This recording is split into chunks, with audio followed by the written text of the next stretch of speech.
So when you're solving equations using the quadratic formula, sometimes you want to look at the whole situation before you get started. And one way you can do that is to look at this part here. It's called the discriminant. And this part determines a lot about the final answer of the equation.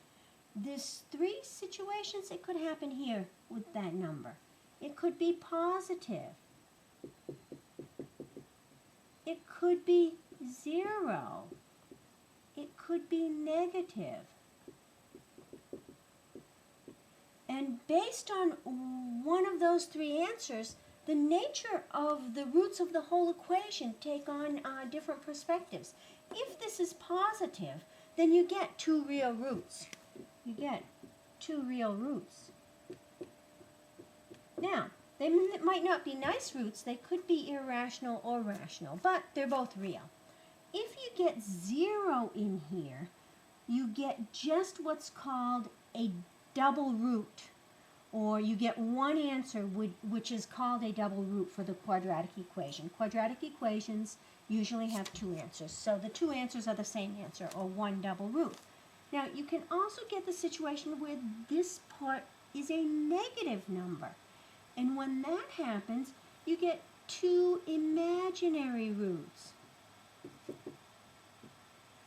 They're not real, and sometimes a question will ask you to solve an equation and find the real answers. When that happens, you can just disregard the negative roots. You don't even have to finish that part of the equation. So, if you do the discriminant first and know that you have negative, you're done, and you don't have any further to go in a certain problem. So, it's nice to be able to think about that and then determine how far you want to go when you solve a problem. Now, let me show you what I mean here. So let's take this example here. X squared minus 4x plus 13 equals 0. And you're supposed to solve that.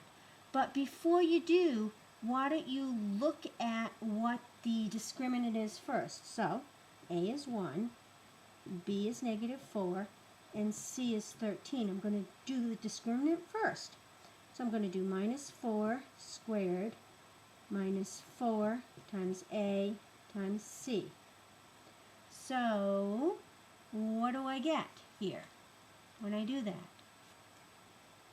4 squared is 16 minus 4 times 13, 52. Negative 36. So, what do I know about that? It's negative. That means I have two imaginary answers. So if I was solving a problem and it said find two reals, I'd stop right there. Let's take another one. Suppose I have something like this. X squared plus 7/3 x plus 2/3 equals 0.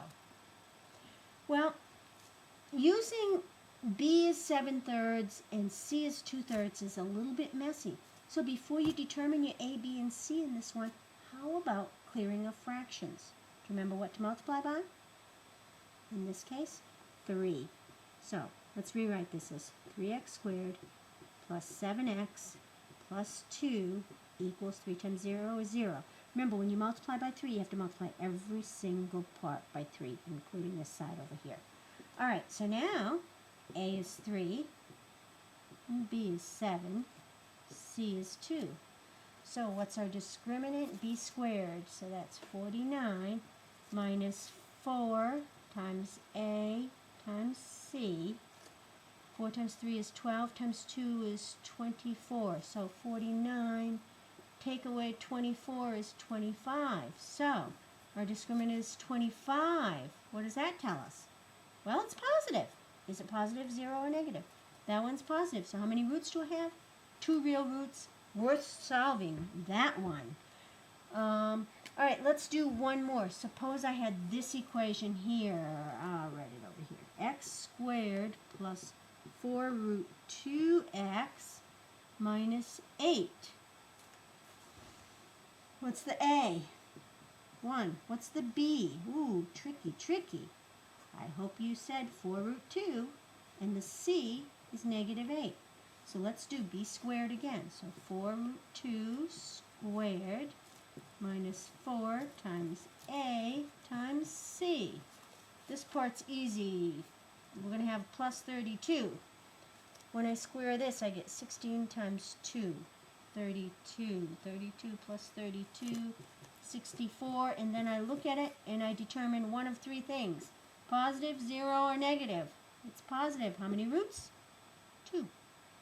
They could be rational, they could be irrational. So that's how you're going to be using the discriminant in the next problem set. Good luck.